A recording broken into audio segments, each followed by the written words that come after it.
ସକାଳର ବଡ଼ ଖବର, ସକାଳର ଲାଟେଷ୍ଟ ଅପଡେଟ୍। ଏଣିକି ଅଜଣା ଲୋକକୁ ହ୍ୱାଟ୍ସଆପ୍ରେ ମେସେଜ୍ କଲେ ହୋଇବ ଆପଣଙ୍କ ଆକାଉଣ୍ଟ ବ୍ୟାନ୍। ଏଭଳି ଏକ ସାଂଘାତିକ ତଥ୍ୟ ଆସି ପହଞ୍ଚୁଛି ମେଟାରୁ। ତ ମେଟା ଏମିତି ଏକ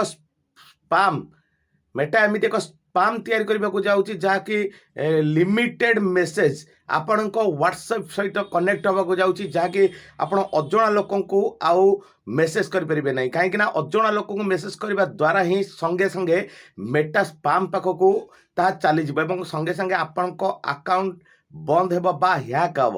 ଯାହା ମେଟା ଅଫିସିଆଲ ତରଫରୁ ସୂଚନା ଆସି ପହଞ୍ଚୁଛି କି ଗୋଟେ ବଡ଼ ଧରଣର ନ୍ୟୁଜ୍ ଆସି ପହଞ୍ଚୁଛି କି ଆପଣଙ୍କର ଲିମିଟେଡ୍ ମେସେଜ୍ ବ୍ରଡ଼କାଷ୍ଟ ଆପଣଙ୍କ ହ୍ୱାଟ୍ସଆପ୍ରେ ଜଏନ୍ ହେବାକୁ ଯାଉଛି 2025ର ଡିସେମ୍ବର ଶେଷ ସୁଦ୍ଧା। ଏବଂ ଯଦି ଆପଣ ଅଜଣା ଲୋକଙ୍କୁ ବାରମ୍ବାର ମେସେଜ୍ କରୁଛନ୍ତି, ଆପଣଙ୍କ ହ୍ୱାଟ୍ସଆପ୍ରେ ସେମାନଙ୍କ ନମ୍ବର ନାହିଁ, ଆପଣ ଅଯଥାରେ ସେମାନଙ୍କୁ ମେସେଜ୍ କରୁଛନ୍ତି, ତାହା ସ୍ପାମ୍ରେ ସଙ୍ଗେ ସଙ୍ଗେ କନେକ୍ଟ ହୋଇଯିବ ଏବଂ ଆପଣଙ୍କ ହ୍ୱାଟ୍ସଆପ୍ ଏବଂ ହ୍ୱାଟ୍ସଆପ୍କୁ ସମ୍ପୂର୍ଣ୍ଣ ଭାବରେ ବ୍ୟାନ୍ କରିଦିଆଯିବ, ଯାହା ଲକ୍ କରିଦିଆଯିବ। ଯାହା ସାଂଘାତିକ ତଥ୍ୟ ଆସି ପହଞ୍ଚୁଛି ମେଟାରୁ।